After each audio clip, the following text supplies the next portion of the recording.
Hi there crafters, it's Louise with you today, and I am sharing a second layout for the February Kitaholic Kits.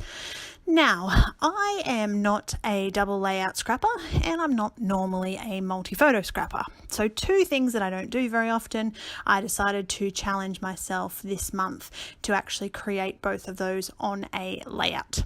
So I've got these series of photos from Easter morning, and that's what I decide I'm going to actually create this page about.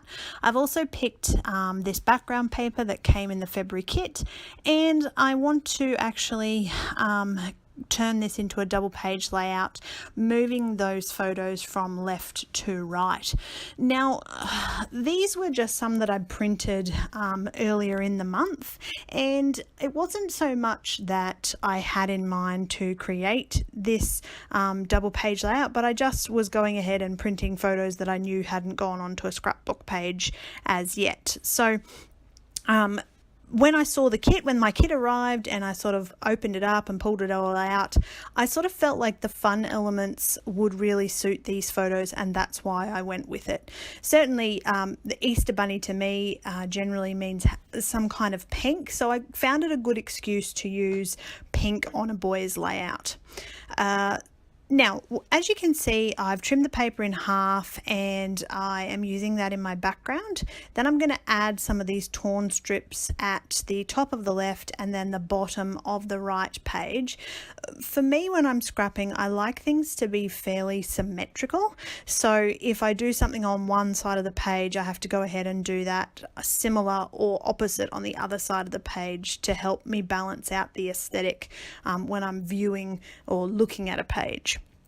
So you can see I've got a couple of little tags. I've picked the title Fabulous. I've also created that Remember These Moments from the kit and popped that over on the right hand side as well.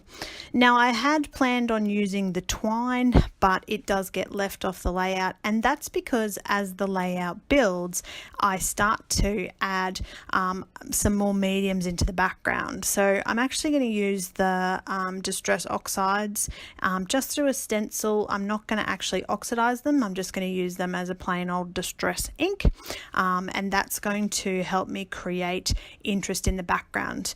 As I was thinking about and creating this page, I was really quite enjoying where it was going, but it just needed that little bit extra in the background.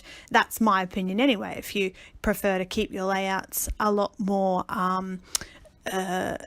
a lot less mixed media, then yeah, absolutely just create a layout with the papers and embellishments. But I do really like to add color into my backgrounds. So the colors that I'm using are Cracked Pistachio, and I'm also going to use the Broken China.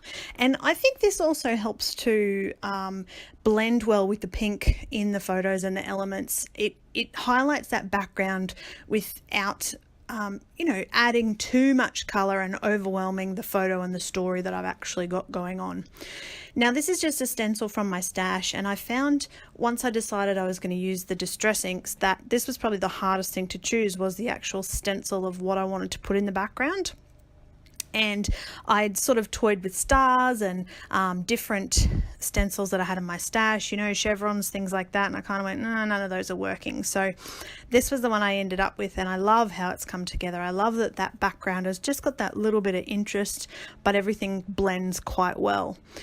So I'm also going to just ink around the edges of the actual page because it was very white, and I wanted that distress ink to blend in quite a bit with the actual stenciled distress ink that I had going on the layout.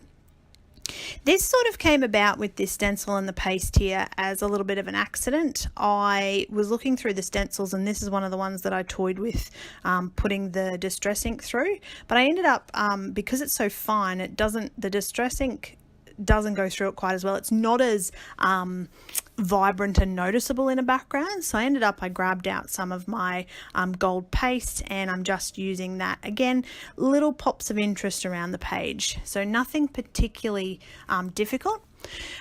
Because most of this happened off camera, I'm just pointing out some of the elements that I've added. So I've added some little stickers, I've popped the title on the page there, and I love how the title actually goes over the two parts of the double layout. So when you open it in an album, you'll actually be able to have it on those two separate pages. I've put a little journaling in the bottom right hand corner, some more of the puffy heart stickers. You've got the tag at the top left, the butterfly top right, and I'm basically just going through and adding small embellishments in the form of the stars and the hearts. So I hope you enjoyed that. It was a challenge for me, but I love how it's turned out. Thank you so much for watching, and of course, if you haven't already, make sure you subscribe.